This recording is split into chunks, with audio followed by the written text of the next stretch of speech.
Ontem eu estava vendo um vídeo do canal Perum. Perum faz umas análises muito boas. Eles são pró-Ucrânia, mas fazem umas análises muito boas. E fizeram uma análise de 90 minutos sobre a maior parte dos temas que foram usados na Ucrânia, né? E no topo estava a guerra eletrônica da Rússia e o Storm Shadow, como assim os sistemas que mais impactaram essa guerra aí. Até, inclusive, eu quero fazer aí algumas decorrências disso aí. O pessoal está perguntando, se o sistema de guerra eletrônica é tão abrangente, porque não tem como o sistema de guerra eletrônica cobrir tudo, gente. E outra também, o problema do sistema de guerra eletrônica é quando você emite a portadora ali numa região, você para todo mundo, cara. Você vai interferir em todo mundo que estiver operando naquele espectro de frequência. Então é muito complicado. É muito complicado. Guerra eletrônica é um jogo de xadrez que tem que saber trabalhar muito bem. É o pessoal mais cerebral que vai para essa área de guerra eletrônica, gente. É o pessoal mais shadow que você tem. Ó, para vocês terem uma base. O EA6 Prowler, que é a versão de guerra eletrônica do Intruder, e foi usado pelos americanos da Guerra do Vietnã até o Afeganistão, usaram tudo quanto é canto. Só, muito relutantemente, o Corpo de Fuzileiros aposentou aquele avião. Demorou para fazer. Olha, precisaram praticamente implorar para o SMC aposentar aquela aeronave. Fizeram um trabalho brilhante durante quase 4 décadas e quase ninguém fala. Vocês não vê o pessoal falar do Prowler. Todo mundo fala do Intruder, do Phantom, isso aqui. Mas o trabalho de guerra eletrônica, gente, é um trabalho importantíssimo na guerra. Importantíssimo. É super importante. Eu estava vendo hoje, saiu no site do Padilha e do Wiltgen, lá, do Defesa Aeronaval, os Estados Unidos mandou o Prowler para o Oriente Médio com novas capacidades. Parece que eles mudaram o pod de jameamento do Prowler. Então, gente, esse negócio aí é muito complicado, né? Quem não sabe, quem despreza o trabalho da guerra eletrônica, e essa guerra na Ucrânia que deixou isso bem patente, não adianta, ele modifica completamente. A Rússia deve muito aos seus sistemas de guerra eletrônica. Infelizmente, a gente ainda conhece muito pouco. Deixa eu passar para o Fabrício. Fabrício, está contigo aí. Se quiser selecionar algumas perguntas aí, a gente já tem mais uns 5 minutos até ir para a live do Cabral. Tá fechado seu microfone. Obrigado. Não, só complementando o que eu acho interessante é justamente para as pessoas pensarem que é todo um espectro, né, eletromagnético que ele é operado na guerra, né.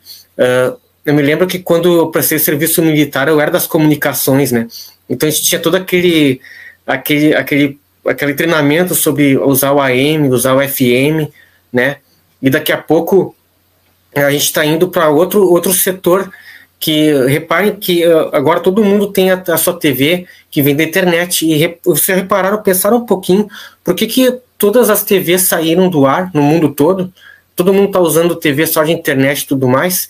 Porque, você se lembra lá no início da live que eu falei, que o F-16 no Oriente Médio, em Israel, usava o AGM-65 Maverick, que era guiado por TV. Gente, a TV que guiava o Maverick era o quê?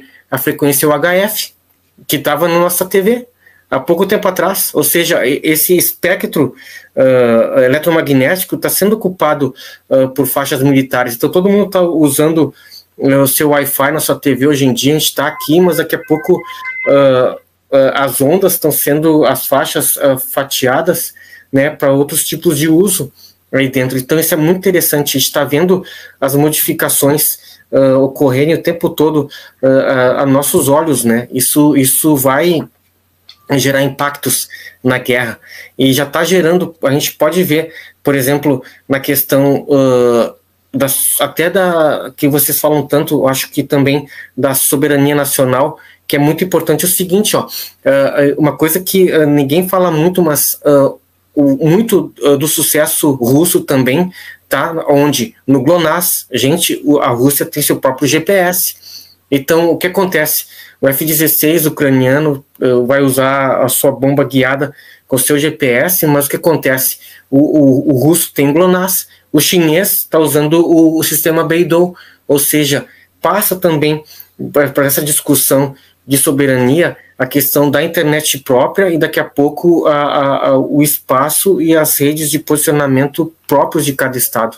Então a gente pode ver movimentos até muito singelos, mas que estão acontecendo, que no futuro bem próximo a gente vai ter notícia, como por exemplo tudo o que está acontecendo no Oriente Médio, os Emirados Árabes Unidos e seu programa espacial, entre outros estados, né? Isso é muito interessante, porque daí vem toda uma discussão justamente de como utilizar melhor a proteção dos dados, de como vai ser daqui a pouco a Marinha, a Marinha do Brasil, que sempre o comandante Farinazo, o professor Cabral falam tanto, a Marinha do Brasil vai precisar ter isso daqui a pouco, porque justamente não adianta a gente ter só o submarino nuclear, ele isoladamente não vai garantir a nossa proteção. Ou seja, a gente vai ter que pensar também de todo o entorno que a Marinha vai ter que ter para dar esse suporte. E eu acho que passa justamente, que é o principal, num primeiro momento, é a proteção de nossas vias de comunicação e principalmente de posicionamento global, né? Isso aí, daqui a pouco, essa questão espacial vai estar intrinsecamente ligada a uma defesa estratégica mais ampla, né? Eu fico pensando nessa questão também. Obrigado.